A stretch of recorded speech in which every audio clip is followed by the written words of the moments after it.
Hey there kids, it's me, MrCreepyPasta, and today's video is once again celebrating the 10 years on YouTube. This is a look back at a story I don't think I've recorded in quite a few years. I think I may have done one reboot of this quite a while back, but this was a story that has stuck with me quite a bit. I think this was actually a story I even took to conventions for a little while. Tulpa is one of those classic creepypasta stories, and you'll see a lot of them as we go through the celebration for this anniversary. This is one of those stories that I saw on creepypasta.com way back when I was working at AT&T, and one of the ones that really made me question if creepypastas were real or not, because that was the big question back in the day before we really started exploding and expanding and turning into everything that we are today. So really, I feel like this is a story I knew about well before I even knew what creepypastas were. So, for tonight, we have Tulpa by an unknown anonymous author. Last year I spent 6 months participating in what I was told was a psychological experiment. I found an ad in my local newspaper looking for imaginative people looking to make good money. And since it was the only job I was even remotely qualified for, I gave them a call and we arranged an interview. They told me that all I would have to do is stay in a room alone with sensors attached to my head to read my brain activity. And while I was there, I would visualize a double of myself. They called it my Tulpa. It seemed easy enough, and I agreed to do it as soon as they told me how much I would be paid. And the next day I began. They brought me to a simple room and gave me a bed, then attached sensors to my head and hooked them into a little black box on the table beside me. They talked me through the process of visualizing my double again and explained that if I got bored or restless, instead of moving around, I should visualize my double moving around, or I should try to interact with him, so on. The idea was to keep him with me the entire time I was in the room. I had trouble with it for the first few days. It was more controlled than any sort of daydreaming I had done before. I'd imagine my double for a few minutes, then grow distracted. By the fourth day, I could manage to keep him present for the entire 6 hours. They told me I was doing very well. The second week, they gave me a different room with wall-mounted speakers. They told me that they wanted to see if I could still keep the Tulpa with me in spite of distracting stimuli. The music was discordant, ugly, and unsettling, and it made the process a little more difficult, but I managed nonetheless. The next week they played even more unsettling music, punctuated with shrieks, feedback loops, what sounded like an old school modem dialing up, and guttural voices speaking some foreign language. I just laughed it off. I was a pro by then. But after about a month, I started to get bored. To liven things up, I started interacting with my doppelganger. We'd have conversations, we'd play rock, paper, scissors, or I'd imagine him juggling or breakdancing or whatever caught my fancy. I asked the researchers if my foolishness would adversely affect their study, but they encouraged me. So we played, we communicated, and, that was fun for a while. And then it got a little strange. I was telling him about my first date one day, and he corrected me. I said my date was wearing a yellow top. He told me no, it was a green one. I thought about it for a second, and I realized he was right. It creeped me out, and after my shift that day, I talked to the researchers about it. You're using the thought form to access your subconscious, they explained. You knew on some level that you were wrong, and you subconsciously corrected yourself. What had been creepy was actually suddenly cool. I was talking to my subconscious. It took some practice, but I found that I could question my Tulpa and access all sorts of memories. I could make it quote whole pages of books I'd read once, years before, or things I was taught and immediately forgot in high school. It was awesome. That was around the time I started calling up my double outside of the research center. Not often at first, but I was so used to imagining him by now that it almost seemed odd to not see him. So whenever I was bored, I'd visualize my double. And eventually, I started doing it almost all the time. It was amusing to take him along like an invisible friend. I imagined him when I was hanging out with friends or visiting my mom. I even brought him along on a date once. I didn't need to speak to him aloud, so I was able to carry out conversations and no one was the wiser. I know that sounds strange, okay, but it was fun. Not only was he a walking repository of everything I knew and everything I had forgotten, he also seemed more in touch with me than I did at times. He had an uncanny grasp of the minutiae of body language, even to the point that I didn't realize that I was picking up on it. For example, I thought the date I brought him along on was going pretty badly, but he pointed out how she was laughing a little too hard at my jokes and leaning towards me as I spoke, and a bunch of other subtle cues I wasn't consciously picking up on. See, I listened, and, well, let's just say that the date went very well. Well, by the time I had been at the research center for 4 months, he was with me constantly. The researchers approached me one day after my shift and asked if I'd stopped visualizing him, and I denied it. They seemed pleased. I silently asked my double if he knew what prompted that, and he just shrugged it off. So did I. I withdrew a little from the world at that point. I was having trouble relating to people. It seemed to me that they were so confused and unsure of themselves, while I had a manifestation of myself to confer with. It made socializing awkward. Nobody ever seemed aware of the reasons behind their actions, why some things made them mad and others made them laugh. They didn't know what moved them, but I did. Or at least I could ask myself and I can get an answer. A friend confronted me one evening. He pounded at the door until I answered, and he came in fuming, swearing up a storm. "You haven't answered when I called you in fucking weeks, you dick," he yelled. "What's your fucking problem?" I was about to apologize to him, and I probably would have offered to hit the bars with him that night. But my Tulpa grew suddenly furious. "Hit him," it said. And before I knew what I was doing, I had. I heard his nose break, he fell to the floor, and he came up swinging, and we beat each other up and down my apartment. I was more furious than I'd ever been, and I was not merciful. I knocked him to the ground, I gave him 2 savage kicks to the ribs, and that's when he fled, hunched over and sobbing. The police were by a few minutes later. Told him that he'd been the instigator, and since he wasn't around to refute me, they let me off with a warning.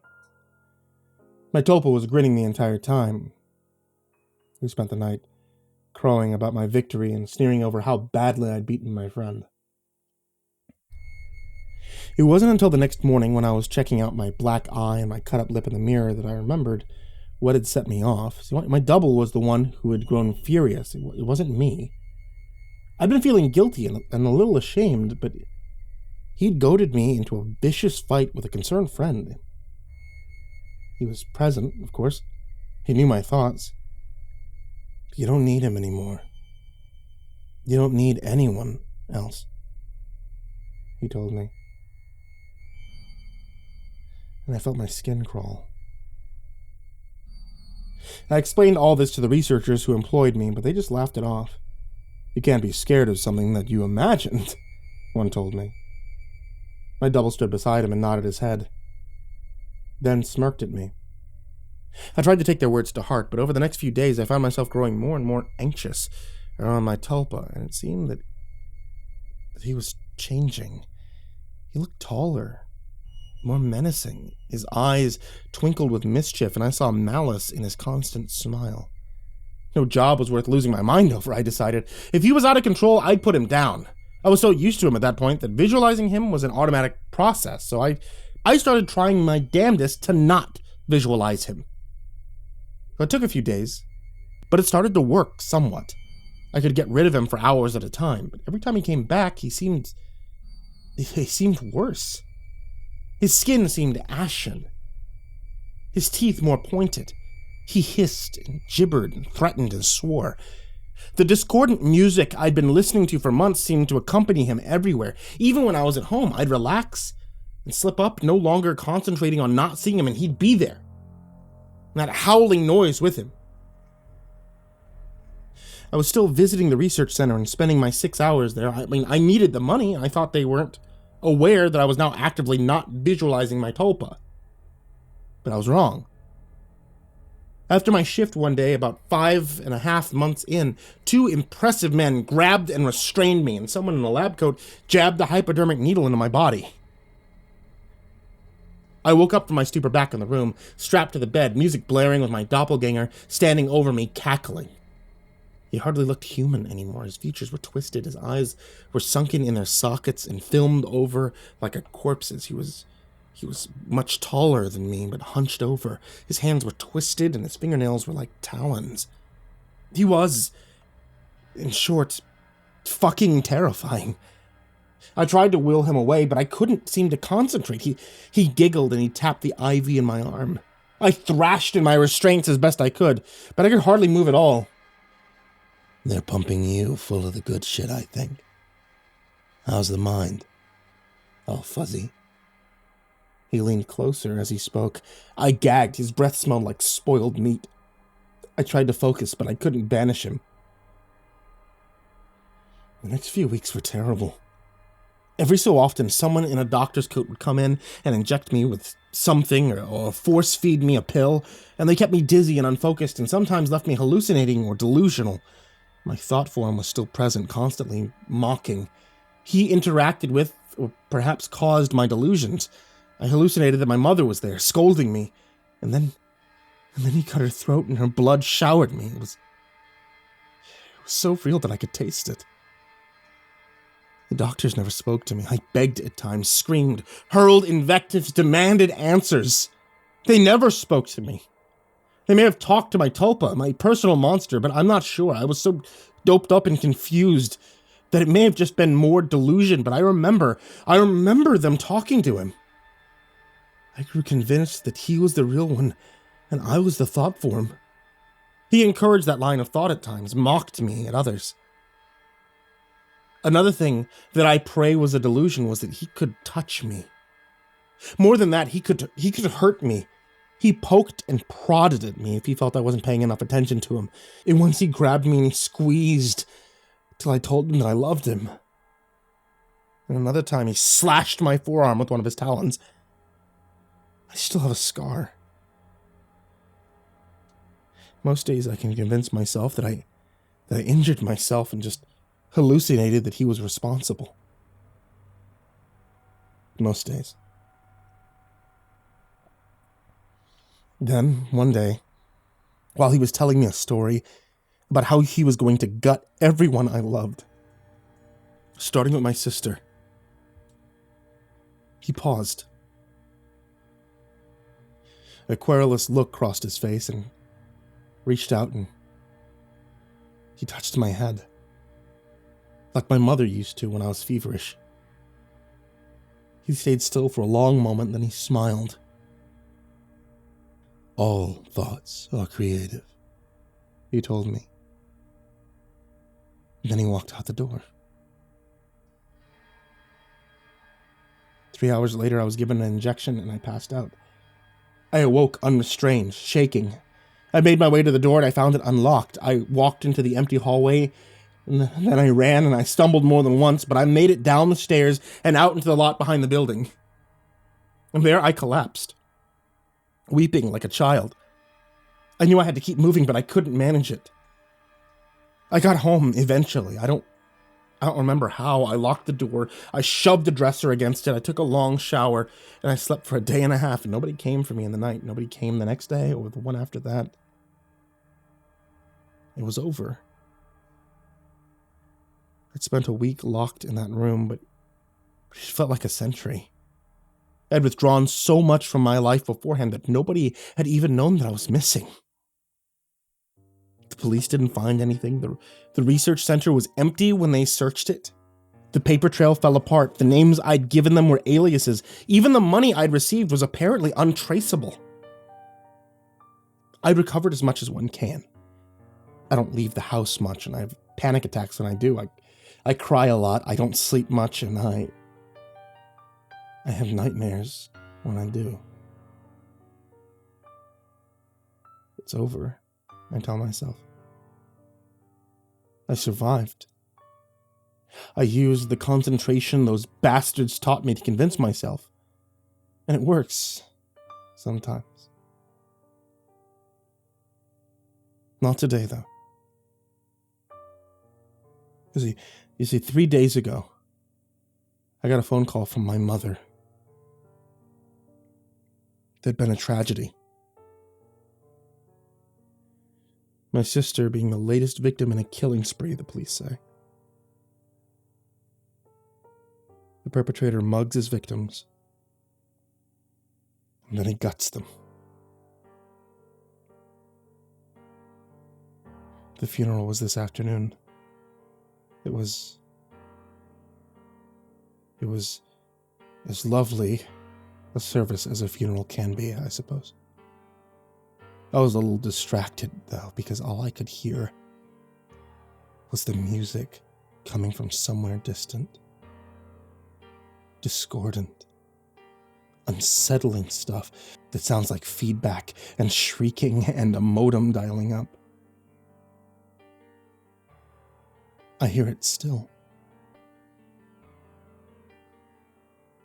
A little louder now.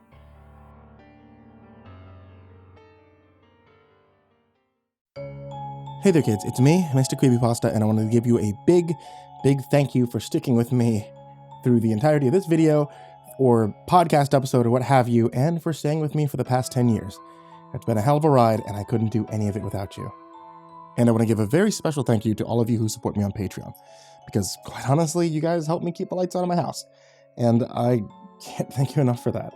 A very special thank you to Jordan Alexander Sanchez, Ken and Lando Higuchi, Chompski, Bobby Karman, Nico, kaeo, Tristain, Pelton, Chase Burnett, Deanna Kraus, G Weevil 3, Chris Lovin, Freddie Krueger, Dr. Stein and Mr. Happy, Miranda Jeffries, Hugungshi, Justin Johnson, Raven Hart, Unknown Nobody, Michael Scharbrough, Kazan, ThisIsMyRealNameNoShit, Jason VB Wilson, InfernalOne, JimboTheHutt, Caspian, Jordan Nells, Hades' Nephew, Jordan Wayne Deckard, Acid System, Prozac and Pancake Appreciation Society, Cryptic Nightmares, Someone You Love, S-Man, Kiwi the Sloth, Liam Newman, Sky Harbor, Caleb Dougal, Nina Smith, Raphael Rodriguez, The Ginger Bros, Aaron Stormcrow, Daniel Paulson, and Corey Kenshin. Thank you guys so much. Like, seriously, thank you guys so much. And if you would like to be able to join them, you always can at patreon.com/MrCreepyPasta. I love you guys, seriously. All of you who support on Patreon, who follow, who subscribe, those of you who listen, and those of you who lurk. Thank you for the amazing 10 years. And sweet dreams.